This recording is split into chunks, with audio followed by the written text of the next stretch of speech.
बिस्मिल्लाहिर्रहमानिर्रहीम। अस्सलाम वालेकुम वरहमतुल्लाह। आज हम जिस टॉपिक पे बात करेंगे वो है अकीदा तौहीद। और अकीदा तौहीद जो है ये पेपर पॉइंट ऑफ व्यू से बहुत अहम है, चाहे वो दुनियावी इम्तिहानात हो या आखिरत का इम्तिहान हो। आखिरत में भी इसका जो है वो सवाल किया जाएगा कि आप जो है ना वो कितना बिलीव करते थे। आज हम अगर तौहीद की बात करें तो तौहीद के लफ्ज़ी मायने होते हैं believe in the oneness of Allah, uniqueness of Allah, sovereignty of Allah, यानी अल्लाह ताला को एक मानना, उसको मुनफरिद और यकता मानना और उसकी हक़ीक़त को तस्लीम करना। तौहीद की तीन इकसाम हैं, तौहीद बिज़्ज़ात, तौहीद बिसिफ़ात और तौहीद बिल इबादात। तौहीद बिल इबादात को तौहीद बिल अफ़आल भी कहते हैं।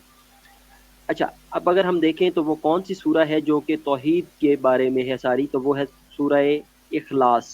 ये सारी की सारी तौहीद के बारे में है, इसलिए इसको बहुत ज़्यादा वेटेज दिया जाता है। और इस्लामी रिवायात मिलती हैं कि सूरह इखलास जो है वो 1/3 ऑफ कुरान होती है। ये 1/3 ऑफ कुरान होती है, यानी अगर आप 3 दफ़ा सूरत इखलास को पढ़ लें तो एक ख़त्म कुरान जितना सवाब होता है। इसके बाद अगर हम देखें कि वो लोग, अगर मुशरिक की बात करें तो मुशरिक कौन होता है? वो लोग जो एक से ज़्यादा खुदा को पूजते हैं, मानते हैं, उन्हें मुशरिक कहा जाता है। उसे इंग्लिश में पॉलीथीस्ट कहते हैं, एक से ज़्यादा खुदाओं को मानने वाले। और पॉलीथीज़म इज़ आल्सो नोन एज़ शिर्क। शिर्क को जो है वो पॉलीथीज़म भी कहते हैं। शिर्क का मतलब है कि अल्लाह ताला की ज़ात, उसकी सिफ़ात या उसकी इबादत में किसी और को उसका शरीक ठहराना। कुरान मजीद की रूह से जो ग्रेटेस्ट सिन है क्या है? शिर्क है। सूरह लुकमान की आयत नंबर 13 में इरशाद बारी ताला है, इन्न शिरका लज़ुल्मुन अज़ीम, बेशक शिर्क बहुत बड़ा जुल्म है, बहुत बड़ा गुनाह है। और ऐसा बंदा जो कि अल्लाह ताला की वहदानियत पे यकीन ना करे, वननेस ऑफ अल्लाह पे यकीन ना करे, वो मुसलमान नहीं हो सकता। ये पहले भी पढ़ा था कि मुस्लिम कौन होता है? जो इस्लाम की जो बेसिक बिलीव्स हैं उनके ऊपर एतकाद रखता हो। अब हम बात करते हैं तौहीद और मुख्तलिफ मज़ाहिब के में उसका तसव्वुर। मज़ाहिब में हमने बात की थी कि दो तरह के मज़ाहिब होते हैं, सीमेटिक यानी इल्हामी मज़ाहिब और नॉन सीमेटिक, नॉन इल्हामी गैर इल्हामी मज़ाहिब। सीमेटिक में हमारे पास क्रिश्चियनिटी, यहूदियत और इस्लाम आ जाता है, और नॉन सीमेटिक में हमारे पास बाकी जितने मज़ाहिब हैं जिन्हें मैन मेड मज़ाहिब कहा जाता है, हिंदू मत, बौद्ध मत, ज़रतश्त, कन्फ्यूशियज़म, इस तरह के मज़ाहिब आते हैं। तो सीमेटिक जितने भी हैं वो तमाम जो है उनका अगर बुनियादी तालीमात देखी जाए जो कि उनके पैगंबर लेके आए, उनके मुताबिक वो सब के सब क्या है? तौहीद के पैरोकार थे। लेकिन सीमेटिक मज़ाहिब में अगर हम देखें तो यहूदियत और ईसाईयत में तौहीद का जो अकीदा है वो उस तरह से प्योर नहीं रह सका। ईसाइयों ने हज़रत ईसा अलैहिस्सलाम और हज़रत मरियम और इनको मिला के एक तसलीस का अकीदा बना लिया, यानी कि 3 खुदाओं का अकीदा। और उन्होंने कहा जी हज़रत ईसा अलैहिस्सलाम नऊज़ बिल्लाह खुदा के बेटे हैं। इस तरह अगर हम यहूदियत की बात करें तो उन्होंने हज़रत उज़ैर अलैहिस्सलाम को अल्लाह का बेटा कहा। अगर हम नॉन सीमेटिक रिलीजन्स की बात करें तो वो जो है उनमें भी कहीं ना कहीं कुछ हद तक अगर बैक हिस्ट्री में चले जाएं तो कहीं किसी न किसी मज़ाहिब में अकीदत तौहीद की झलक नज़र आती है। लेकिन इस वक्त वो तमाम मज़ाहिब जो है वो पॉलीथीज़म या फिर हमारे पास एथियस्ट हो गए हैं। एथियस्ट कहते हैं जो किसी खुदा को नहीं मानते, जैसे कि बुद्ध मत में खुदा का तसव्वुर मौजूद नहीं है। इसी तरह अगर हम उन देखें तो और बहुत सारे हमारे पास अब मुल्हिद जो हैं वो हैं जो कि एथियस्ट होते हैं, उनको मुल्हिद कहा जाता है। और जो एक खुदा को मानने वाले होते हैं उन्हें मुहिद मोमिन कहा जाता है।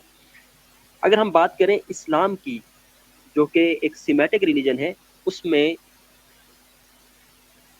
तौहीद का बाकायदा वाज़े इकरार मौजूद है। कुरान मजीद की बहुत सारी सूरतों में, आयात में इसके ऊपर डिटेल से बात मिलती है। इसी तरह अगर हम देखें तो हर जो किस्म है तौहीद की उसके ऊपर बात की जाती है, कुरान मजीद में बार बार मिलता है। अगर हम तौहीद बिज़्ज़ात की बात करें तो कुल हुवल्लाहु अहद की पूरी यानी सूरत इखलास पूरी क्या है? अल्लाह ताला की ज़ात के ऊपर जो है वो एक गवाही है कि वो वहदहु ला शरीक है, यकता है। इसके बाद अगर हम देखें तौहीद बिस्सिफ़ात, तो सिफ़ात में भी सूरत शूरा की आयत नंबर 11 में आता है, लैसा कमिस्लिही, कि अल्लाह ताला जैसा कोई नहीं। اسی طرح اگر عبادات میں دیکھیں تو سورۃ فاتحہ کی آیت نمبر 4 میں ایاک نعبد و ایاک نستعین، ہم تیرے ہی ہیں اور تیری ہی عبادت کرتے ہیں، یہاں عبادات میں اس کی وحدانیت کا ذکر ملتا ہے، یعنی اس میں ایک پختہ عزم ملتا ہے۔ اور اسلام سٹارٹ ہی توحید سے ہوتا ہے، لا الہ الا اللہ۔ لا الہ الا اللہ کے بارے میں آپ صلی اللہ علیہ وسلم نے فرمایا کہ یہ ایک مضبوط قلعہ ہے، جو اس میں داخل ہو گیا وہ شر سے محفوظ رہا۔ اس کے بعد اگر ہم دیکھیں کنسیپٹ کیا ہے توحید کا اور شرک کا، اور ان دونوں میں لنک کیا ہے، اس کے بارے میں دو طرح کے تصورات پائے جاتے ہیں۔ جو ملحد ہیں یا جو ڈفرینٹ ادر مذاہب ہیں، وہ یہ کہتے ہیں کہ پہلے انسان جب دنیا میں آیا تو وہ مظاہر قدرت یعنی ڈفرینٹ چیزوں سے ڈرتا تھا، اور جس چیز سے وہ ڈرتا تھا اسے وہ اپنا خدا مان لیتا تھا۔ بجلی چمکی تو اسے اس نے خدا مانا، سورج کی تپش لگی تو اسے اس نے خدا مانا، زلزلے آئے، پہاڑ گرے تو اس نے اسے خدا مانا، سانپ کو دیکھا تو اسے خدا مانا۔ جس چیز سے وہ ڈرتا گیا اس کو اپنے اوپر ہیوی کرتا گیا اور اس کو پوجنے لگا۔ تو اس لیے پہلے شرک تھا، پھر جیسے جیسے انسان اپنے شعور کی منزلیں طے کرتا گیا، اس نے شرک کو چھوڑا اور ایک خدا کی طرف راغب ہوا، اور شرک کے بعد توحید جو ہے وہ جنم لے گئی۔